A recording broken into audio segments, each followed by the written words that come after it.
হায় রে দুনিয়া, কারো কপালে জোটে অট্টালিকার সুখ, কারো ভাগ্যে লেখা থাকে নোনা জলের দুঃসহ জীবন। আমাদের গল্পটা তেমনই এক হতভাগ্য জেলের, যার জীবনের প্রতিটি ভাঁজে জড়িয়েছিল অভাব আর হাহাকার। কিন্তু কে জানত সমুদ্রের অতল গভীরে তার জন্য অপেক্ষা করছিল এক অলৌকিক মায়া, এক মায়াবিনী মৎস্যকন্যা, যে তার জীবনের মোড় ঘুরিয়ে দেবে এক অপ্রত্যাশিত পথে। গভীর সমুদ্রের তীরে ছোট এক কুঁড়ে ঘরে বাস করত রবিন, এক দরিদ্র জেলে। তার দিন কাটত সাগরে মাছ ধরে আর রাতে স্ত্রীর অসুস্থতার চিন্তায়। তাদের ছোট্ট সংসারে অভাব যেন নিত্যসঙ্গী।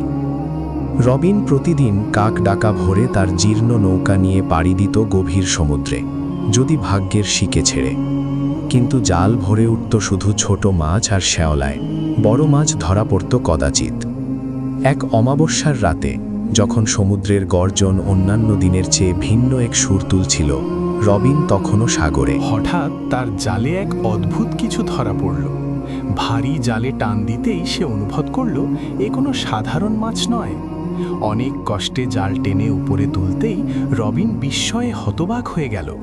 তার জালে ধরা পড়েছে এক অপরূপা মৎস্যকন্যা। তার সোনালি চুল, নীল চোখ আর মাছের মতো উজ্জ্বল লেজ দেখে রবিন যেন স্বপ্ন দেখছিল। মৎস্যকন্যা ভয়ে কাঁপছিল, তার চোখে ছিল এক গভীর আকুতি।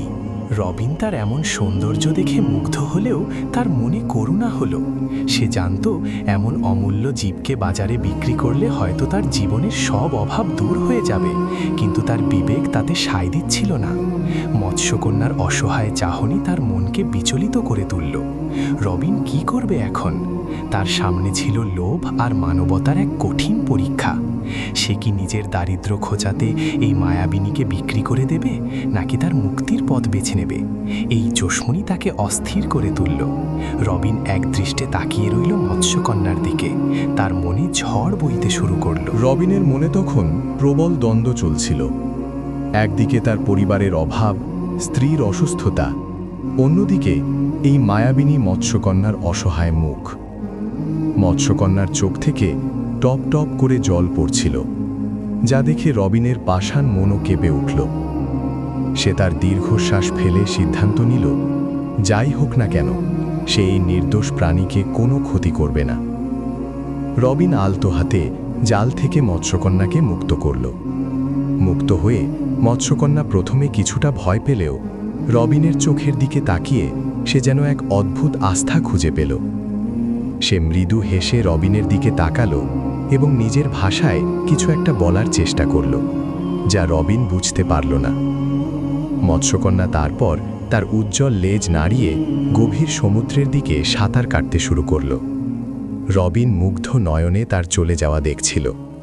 সে জানত না এই এক ছোট্ট করুণার বিনিময়ে তার জীবনে এক বিশাল পরিবর্তন আসতে চলেছে। সেই রাত থেকে রবিনের ভাগ্যে যেন নতুন সূর্যের উদয় হলো।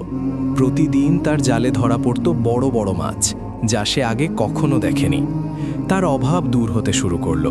স্ত্রীর চিকিৎসার ব্যবস্থা হলো। রবিন বুঝতে পারছিল এটা সেই মৎস্যকন্যারই আশীর্বাদ। সে প্রতি রাতে সমুদ্রের তীরে গিয়ে মৎস্যকন্যার জন্য অপেক্ষা করত, তাকে একবার ধন্যবাদ জানানোর জন্য। একদিন রাতে যখন সমুদ্র শান্ত ছিল, মৎস্যকন্যা আবার ফিরে এলো। সে রবিনের সামনে এসে দাঁড়ালো এবং এবার তার কণ্ঠে এক মধুর মানবীয় ভাষা শোনা গেল। সে বলল, হে দয়ালু জেলে, তোমার করুণার প্রতিদান দিতেই আমি ফিরে এসেছি। তোমার কোনো ইচ্ছা থাকলে বলো, আমি তা পূরণ করব। রবিন বিস্মিত হলো, কিন্তু তার মনে কোনো লোভ জাগল না। সে শুধু বলল, আমি শুধু চাই আমার স্ত্রী সুস্থ হয়ে উঠুক এবং আমাদের গ্রামে যেন কখনো অভাব না আসে। মৎস্যকন্যা মৃদু হাসল এবং বলল, তোমার ইচ্ছা পূরণ হবে দয়ালু জেলে, কিন্তু মনে রেখো, প্রকৃতির দান কখনো অপচয় করো না। এই বলে মৎস্যকন্যা আবার সমুদ্রের গভীরে ফিরে গেল। মৎস্যকন্যার কথা অনুযায়ী রবিনের গ্রামে শান্তি ও সমৃদ্ধি ফিরে এলো। তার স্ত্রী সুস্থ হয়ে উঠল, ঘরে আর অভাব রইল না।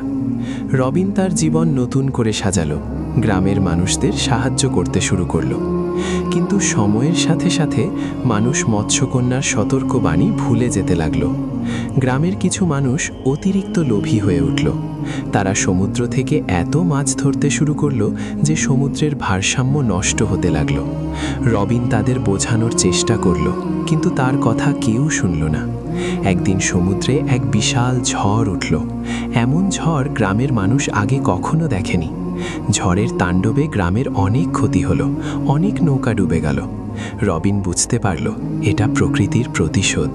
মৎস্যকন্যা হয়তো তাদের লোভের কারণে রেগে গেছে।